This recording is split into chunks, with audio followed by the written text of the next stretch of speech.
अस्सलाम वालेकुम नाज़रीन, मैं हूँ गज़ाला जब्बार और आप देख रहे हैं देखो पाकिस्तान।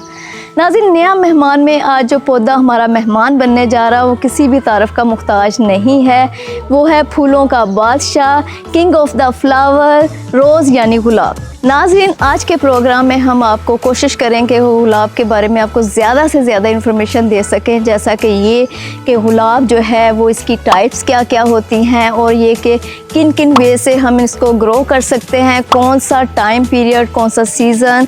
इसके लिए सूटेबल रहता है इसको उगाने के लिए, और कौन कौन से प्रॉब्लम्स होते हैं जिनको हमारा रोज़ बेचारा जो है वो फेस करता है वो, और उनको इन प्रॉब्लम से बचाते हुए हम किस तरह ज़्यादा से ज़्यादा गुलाब हासिल कर सकते हैं और इसको कितना पानी, कितनी डाइट, कौन सी डाइट देनी चाहिए, और ये कि रोज़ के हमारी ज़िंदगी में क्या क्या फ़ायदे हैं, हम इससे क्या क्या फ़ायदा उठा सकते हैं, इन सब पे बात करेंगे आज के प्रोग्राम में। और नाज़रीन, इससे पहले कि हम आगे बढ़ें, आपसे रिक्वेस्ट है कि अगर आप हमारे चैनल पे नए हैं तो काइंडली आप हमारे चैनल को सब्सक्राइब करें। ये आपका प्यार होता है, आपकी इज़्ज़त होती है, जो हमारा हौसला बढ़ाती है मज़ीद अच्छा काम करने के लिए। तो आइए चलते हैं।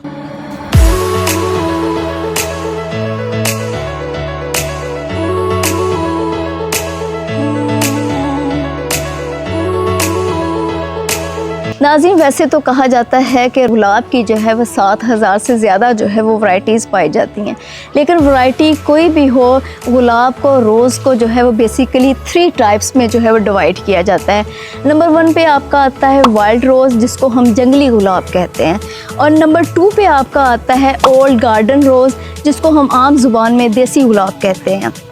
और तीसरा जो है वो है मॉडर्न और स्टैंडर्ड रोज़, जिसकी सब जो ग्रुप है वो इंग्लिश रोज़ी जो है वो कहलाते हैं। तो नाज़रीन, इससे पहले कि मैं आगे आपको डिटेल की तरफ लेके चलूँ, तो आपसे एक दफ़ा फिर रिक्वेस्ट है कि काइंडली हमारे चैनल को सब्सक्राइब करें, ये आपका प्यार होता है। तो नाज़रीन, अभी चलते हैं हम वाइल्ड रोज़ की तरफ। वाइल्ड रोज़ को वैसे तो आप भूल जाएं, इनका हमारी ज़िंदगी में कोई रोल प्ले नहीं है, ये हमें कोई फ़ायदा नहीं देते, लेकिन इसको पहचान इसकी करना इसलिए ज़रूरी है क्योंकि आप इसको पहचानेंगे तभी ही इसको जो है वो रिमूव कर सकेंगे। इवन ये अगर किसी और जो है वो रोज़ की जो है वो किसी और टाइप के साथ ग्रो करता है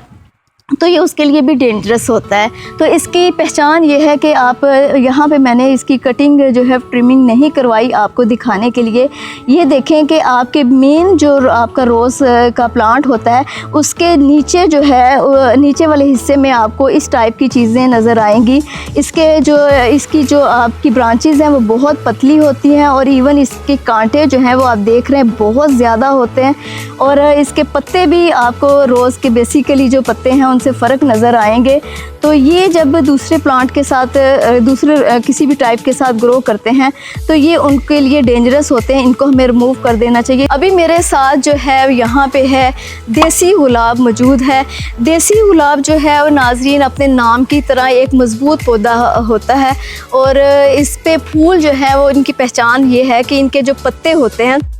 इनके पत्ते इंग्लिश रोज़ेज़ के मुकाबले में जो है वो कम चौड़े होते हैं, और इनके फूल जो होते हैं वो रेड कलर के, आप कह लें डार्क शॉकिंग पिंक कह रहे हैं,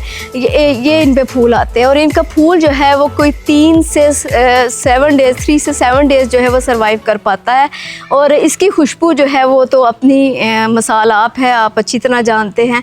तो नाज़रीन, ये देसी गुलाब जो है वो पूरा साल हमें फूल देता है, इसके फ़ायदा ये है। नाज़रीन, अब चलते हैं इंग्लिश रोज़ेज़ की तरफ, जो कि मॉडर्न और स्टैंडर्ड रोज़ेज़ का जो है वो सब ग्रुप है। आप मेरी बैक पे 3 जो है वो पौधे देख सकते हैं, इंग्लिश रोज़ेज़ की तीनों मुख्तलिफ वैराइटीज़ लगी हुई हैं। अच्छा, इनकी पहचान जो है वो ये है कि एक तो आपको इनके जो पत्ते हैं वो पत्ते आपको निस्बतन जो है वो चौड़े नज़र आएंगे, जैसा कि आप देख रहे हैं। इनके पत्ते जो है, ये मैं आपको तोड़ के भी दिखाती हूँ, इनके पत्ते जो होते हैं वो निस्बतन चौड़े होते हैं देसी गुलाब के मुकाबले में, ठीक है। और इन पे जो फूल आते हैं वो अपनी साख के लिहाज से देसी गुलाब के मुकाबले में जो है वो सख्त होते हैं, थोड़े मजबूत होते हैं। ये सिंगल शेडेड में भी आपको नज़र आ जाता है, डबल शेडेड में भी आपको जो है वो इसके फूल नज़र आ जाते हैं, और जब इनके फूल जो है वो खिलते हैं तो कोई 12 से 15 दिन जो है वो सर्वाइव कर पाते हैं।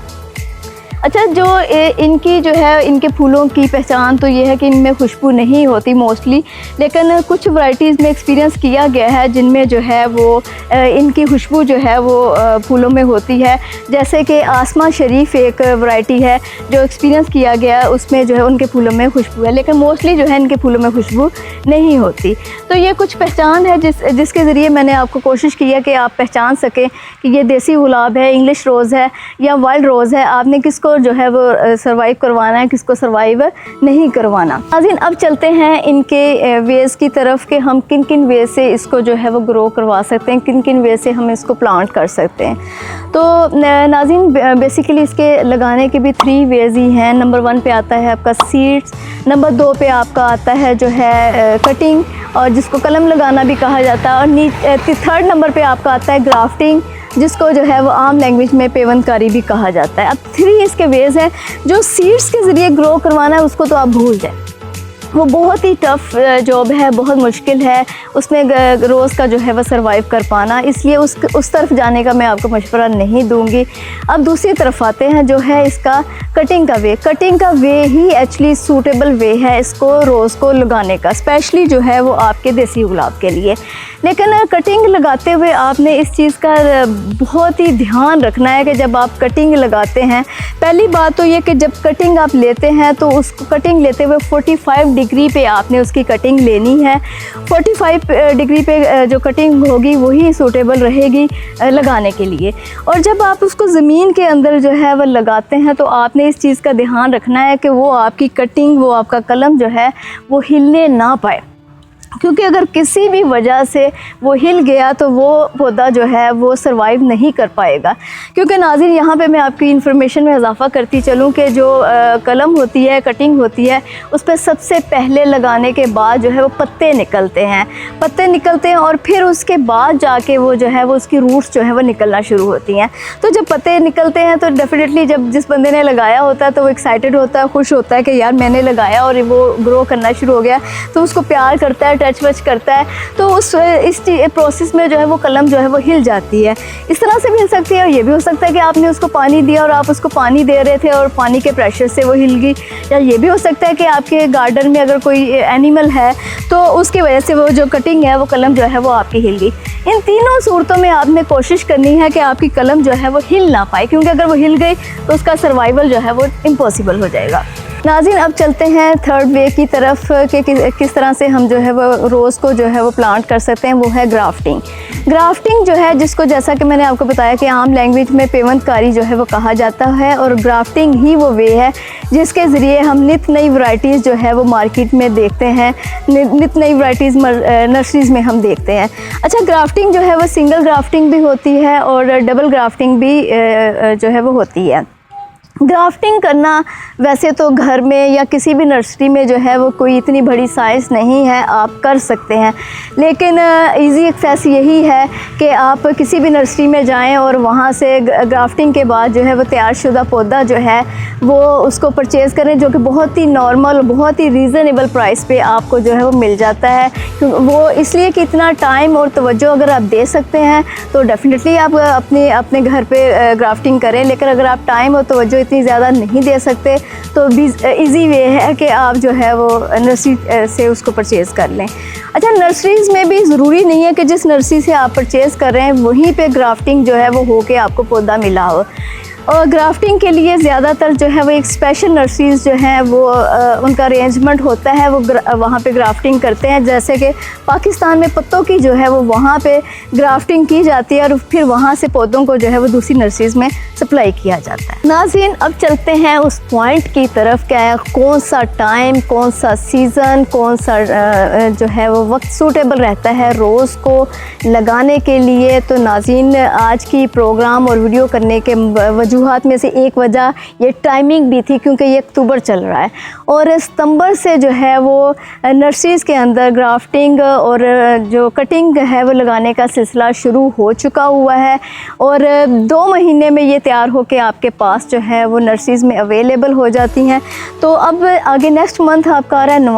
नवंबर, दिसंबर, जनवरी और फरवरी, 4 वो महीने हैं जो कि बहुत ही सूटेबल हैं आपके रोज़ को प्लांट करने के लिए। तो आप रेडी हो जाएं अपने रोज़ को लगाने के लिए, क्योंकि ये वो महीने है जिसके अंदर ये भरपूर जो है वो अपनी एनर्जी के साथ जो है वो अपनी रूट्स निकालता है, अपने पत्ते निकालता है और फ्लावरिंग इसकी जो है वो स्टार्ट हो जाती है। बेहतरीन रहता है। नाजरीन, यहाँ पे लेंगे एक ब्रेक और नेक्स्ट प्रोग्राम में यहीं से सिलसिला जोड़ेंगे और नेक्स्ट प्रोग्राम में हम आपको बताएंगे कि कौन कौन से प्रॉब्लम्स जो हैं वो हमारा रोज़ जो है वो फेस करता है, कौन कौन सी बीमारियां हैं और उनको हम जो है वो बचाते हुए किस तरह से ज़्यादा जो है वो उससे फूल ले सकते हैं, इसका पानी, इसकी डाइट क्या होनी चाहिए और रोज़ के हमारी ज़िंदगी में क्या क्या फ़ायदे हैं, वो हमें क्या क्या फ़ायदे देता है, इन सब पे बात करेंगे इंशाल्लाह ताला नेक्स्ट प्रोग्राम में। अभी के लिए इजाज़त दीजिएगा, अपना ख्याल रखिएगा, अपनों का ख्याल रखिएगा